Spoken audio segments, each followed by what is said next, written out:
Muitas empresas que nos procuram aqui na consultoria vêm sempre com uma situação muito específica e muitas delas acabam tendo a mesma dúvida.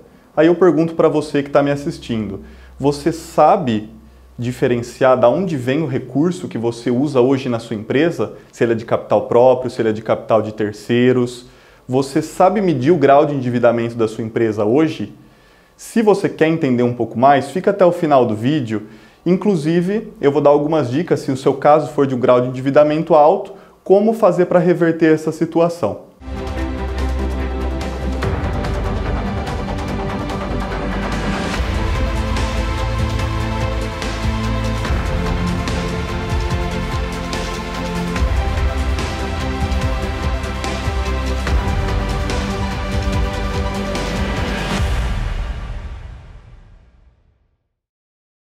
Primeira coisa que a gente precisa entender é a fonte do nosso recurso. E como a gente sabe, num balanço patrimonial temos os dois lados, o lado do ativo e o lado do passivo. O lado do passivo vai demonstrar para nós da onde está vindo esse recurso. Então a gente já sabe que o nosso capital que a gente está utilizando vem desse lado específico. Primeiro a gente precisa falar sobre o capital próprio. O capital próprio, ele vai aparecer naquele lado do passivo, na parte do patrimônio líquido, do PL. E dentro dessa parte, desse setor do balanço, você pode perceber que lá tem todos os aportes que os sócios fizeram ao longo do tempo e tem também todos os lucros acumulados da empresa. Mas pode muito bem acontecer de, ao longo do tempo de vida da empresa, a gente ter algumas distribuições que fazem com que esse patrimônio líquido diminua, ou até mesmo alguns prejuízos que podem estar vindo acumulados. Esse é o local do nosso recurso próprio, a somatória de tudo que está dentro do nosso patrimônio líquido. Já o capital de terceiros, como vocês bem devem ter imaginado, é todo o restante do nosso passivo, que vai englobar tanto o nosso passivo circulante quanto o exigível a longo prazo. E esse é muito interessante, eu gosto de falar muito com os meus clientes, porque geralmente quando você olha para isso, alguém te pergunta, né? Você está endividado, você tem alguma dívida? Primeira coisa que você pensa é endividamento bancário, seja empréstimo, financiamento ou qualquer outra coisa que venha especialmente de bancos. Quando na verdade não. Se você olhar para esse setor, para essa parte, para esse lado do seu balanço patrimonial, você vai ver que você tem fornecedores, por exemplo. Quando você pega mercadorias com seus fornecedores, eles podem te dar um prazo para o pagamento, 30, 60, 90 dias. E esses prazos para pagamento também são fornecedor financiando o seu negócio, dando um prazo que pode ser curto ou pode ser longo, né, que aí apareceria para nós no exigível a longo prazo, para que você possa tocar o seu negócio até o momento do pagamento. E é muito interessante porque aí a gente já está ainda numa parte muito comum, que muitas pessoas já sabem. O legal de tudo isso é que não tem só os fornecedores. A gente vai ter dentro desse grupo também o próprio pessoal que você paga mensalmente. Vamos imaginar uma situação comigo. Esse funcionário ele trabalhou durante o mês inteiro, porém ele só vai receber no início do mês seguinte, supondo que ele receba no 5º dia útil, que é um exemplo muito claro e muitas empresas usam esse mesmo método de pagamento. Enquanto você vira o mês, você já tem essa obrigação com o seu colaborador e ele te dá 5 dias úteis para que você possa pagar ele. Logo, nesses 5 dias úteis, quem está te financiando é o seu próprio colaborador. É lógico que a gente pode ir muito mais longe nisso. A gente tem também os impostos, que aí é o governo te financiando. Você, que é do Simples Nacional, vai ter que pagar a sua guia de recolhimento apenas no final do mês seguinte, então são em torno de 20 dias que você vai ter de prazo.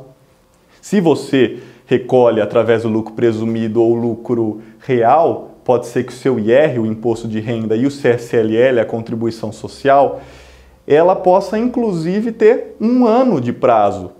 Você pode optar também por isso e o governo te financia durante todo esse período. Esse é o capital de terceiros, que pode vir de muitas frentes e muitas vezes a gente se confunde, achando que pode vir só do banco.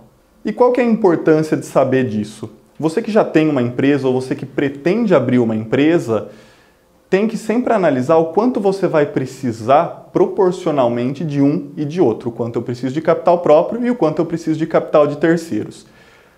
Quase 100% das vezes é necessário captar recursos de terceiros, principalmente recursos bancários, para que se aproveitem novas oportunidades no mercado. E isso não é nenhum pecado, isso é muito comum e isso deve ser medido, é claro, com muita clareza, com um plano de negócios, inclusive fazendo um planejamento orçamentário, um planejamento financeiro. Se você vai abrir sua empresa, colocar tudo isso dentro do seu plano de negócios para que não hajam surpresas no futuro. Muitas vezes alguns empresários vêm conversar comigo que são mais conservadores e sempre ficam com o pé atrás quando a gente fala que ter endividamento não necessariamente é ruim. E na verdade a gente tem um certo limite de endividamento que a gente considera inclusive saudável para a empresa. Então vamos lá, como que a gente calcula o grau de endividamento da empresa? Basta você pegar, vamos lá lembrar da teoria, né? Pegar tudo que você tem dentro do seu capital de terceiros, que seria a somatória do seu passivo circulante e do seu exigível a longo prazo, e dividir esse valor pelo total do seu ativo. A gente vai chegar num valor fracionado, que multiplicando por 100, daria o nosso percentual. Se esse percentual tiver em torno dos 50%, vamos colocar aí até 66%, ainda a gente está num nível que é considerado seguro. A gente entende que isso, se foi captado de uma forma consciente, possa ser uma estratégia de alavancagem da empresa. Algo que foi captado lá atrás para algum investimento que vai gerar algum tipo de retorno ou diminuir algum tipo de custo. Enfim, mas se isso passou de 66%, já liga diretamente um sinal de alerta. Posso estar com a saúde financeira da minha empresa comprometida.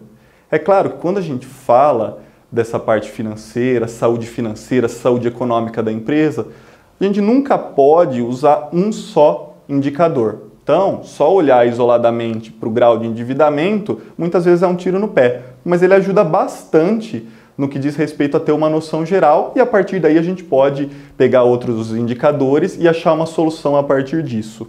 Inclusive, sobre isso, a gente tem um e-book, que eu vou deixar o link aqui na descrição, dos 5 indicadores para se ter a empresa nas mãos. Você pode conferir aqui de forma gratuita. Aproveite! Agora, vamos lá, você já identificou que seu grau de endividamento está alto, isso muito provavelmente pode ter causado um impacto muito grande no seu fluxo de caixa, não deve estar conseguindo pagar as suas dívidas e liguei o meu sinal de alerta. O que fazer agora para tentar melhorar essa situação? É claro que a gente tem vários caminhos, mas um caminho que a gente segue aqui na empresa, que vem funcionando bastante, principalmente com os juros abaixando constantemente nos últimos anos, é o pedido de uma renegociação bancária. Muitas vezes você consegue taxas melhores pedindo essa renegociação, inclusive consegue alongar a sua dívida. Isso é muito interessante porque a gente está falando agora sobre capital de terceiros e lembra que eu comentei com vocês lá atrás que a gente tem o capital de terceiros tanto no circulante quanto no exigível a longo prazo? Então, o circulante é tudo aquilo que vai vencer dentro do próximo ano ou dentro do próximo exercício, enquanto que o exigível de longo prazo é o que vai vencer após um ano. Se você pretende ganhar um alívio financeiro, vale muito a pena você pedir prazos maiores. Esses prazos maiores vão movimentar a sua dívida que antes estava no circulante, ou seja, curto prazo, logo eu vou ter que pagar, para o passivo exigível de longo prazo, jogando a dívida mais lá na frente, inclusive podendo aumentar as parcelas, mas diminuir assim o impacto no fluxo de caixa. Você vai passar a pagar mensalmente valores de prestação menores e assim gerar caixa para poder criar novas estratégias, poder aliviar o seu negócio, inclusive poder cumprir com as suas obrigações bancárias. E aí, gostou dessa dica? Muitas pessoas que eu falo acabam tendo esse problema, então se for o caso de você e se você achar interessante compartilhar com o pessoal, pode escrever aqui nos comentários, você usou essa estratégia, usou outra estratégia, compartilhar conhecimento é muito importante e a gente está aqui para isso. Inclusive, se você gostou dessa dica, no nosso canal a gente tem várias outras dicas, você pode se inscrever no canal, pode clicar no nome dele para você ver outros vídeos sobre esse tema, para ajudar na gestão, inclusive, do seu negócio. E se você curtir aqui, você pode também passar para outras pessoas esse conhecimento, porque entende-se que o conteúdo é relevante e outras pessoas vão ter acesso e também vão poder aprender com a gente. Ah, e mais uma coisa, temos muito assunto para falar sobre isso. Temos outros temas, né? Será que meu capital próprio é mais barato que o capital de terceiros, mas aí eu vou deixar para outro vídeo, para esse não ficar tão extenso, e você pode seguir acompanhando o canal, porque assim que sair esse vídeo, você pode conferir ele, inclusive se você assinar, colocar o sininho ali ativado, ele já chega direto para você. Muito obrigado!